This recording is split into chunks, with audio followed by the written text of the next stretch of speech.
देखिए बच्चों कि ये बाइनोमियल थ्योरम से एक क्वेश्चन पूछा गया है, the coefficient of x to the power 7, है ना।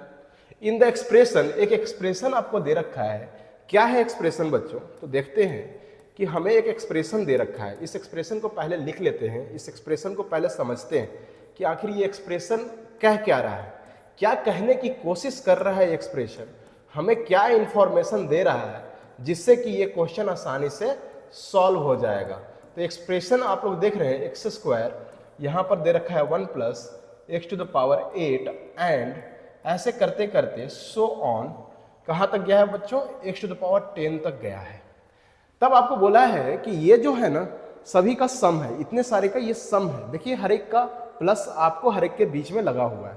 बोला कि अगर ये एक्सप्रेशन को आप सॉल्व करते हैं, इसको सारे को अगर जोड़ते हैं आप, तो x टू द पावर 7 का कोफिशिएंट क्या होगा? तो सबसे पहले तो इनको जोड़ना ना पड़ेगा भाई, सबसे पहले इसको जोड़ना पड़ेगा, जोड़ के तो देखना पड़ेगा। और अगर ट्रेडिशनल मेथड से आप जोड़ने लगे तब तो हो गया जिंदगी खत्म, ठीक है। तो बाइनोमियल थ्योरम कहीं ना कहीं लगेगा और उसमें भी हम कुछ पैटर्न तलाशने की कोशिश कर रहे हैं कि इसमें क्या पैटर्न हमें कुछ मिल जाए ताकि ये सम आसानी से हो जाए। देखते हैं कि अगर यहाँ पर 1 plus x to the power 10 है, यहाँ पर x एक मल्टीप्लाई हो जा रहा है और यहाँ पर एक पावर घट रहा है, उसी तरह से यहाँ फिर पावर घट गया और x का पावर बढ़ गया। यानी कि कहीं ना कहीं शायद ये ज्योमेट्रिकल प्रोग्रेशन का जीपी का एक सीरीज बन रहा है बच्चों। देखिए अगर मैं इसको a1 लेता हूँ, इसको a2 लेता हूँ, ठीक है, इसी तरह से ये तो a3 आ जाएगा और ये कितना आएगा? a11 आ जाएगा।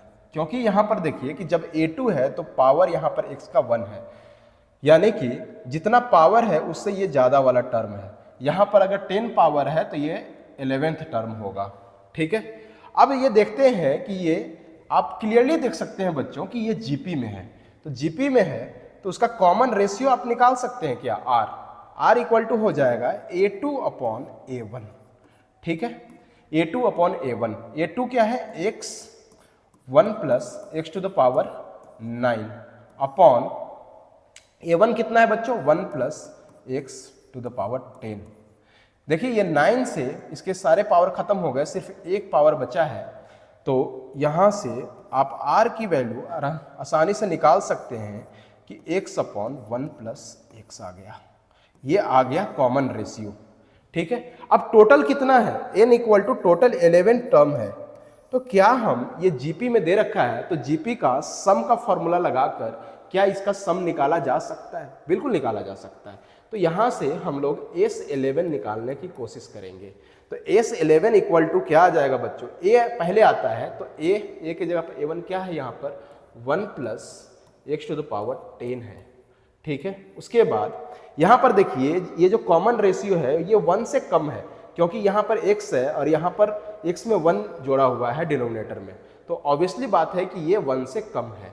अगर ये 1 से कम है तो हमारा फॉर्मूला क्या बनेगा? Sn आप जानते हैं a 1 minus r to the power n upon 1 minus are.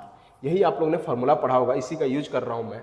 तो a 1 माइनस आर कितना है? x upon 1 plus x to the power n के जगह पर यहाँ पर 11 है तो 11 हमने पुट कर दिया।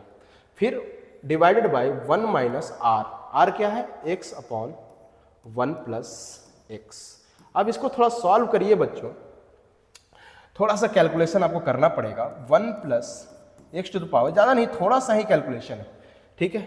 यहाँ पर आप देखिए कि 1 plus x to the power 11 हो जाएगा, यहाँ पर 1 plus x to the power 11 आ जाएगा, फ्रैक्शन का देख लीजिएगा, और माइनस यहाँ पर क्या आएगा बच्चों? यहाँ पर आ जाएगा एक्स टू द पावर 11, ठीक है।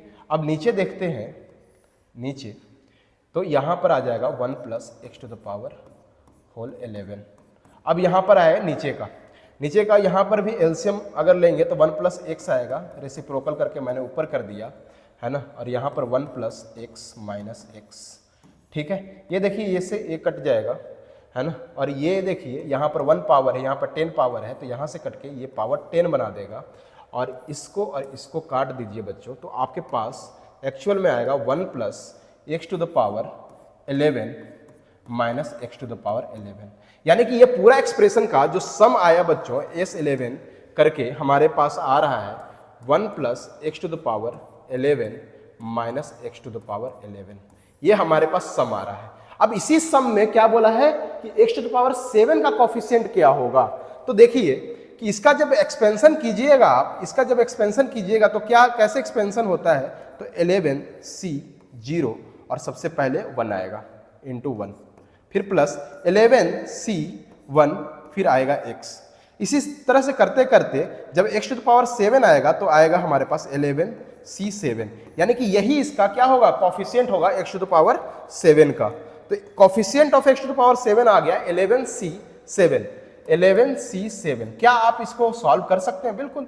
देखिए 11 factorial upon 7 factorial into 4 factorial, जब आप इसका सॉल्यूशन करेंगे तो 11 into 10 into 9 into 8 into 7 factorial है, तो 7 फैक्टोरियल से 7 फैक्टोरियल तो कट ही जाएगा, अपॉन 4 फैक्टोरियल, 4 इंटू 3 इंटू 2, 1 लिखने की जरूरत नहीं है।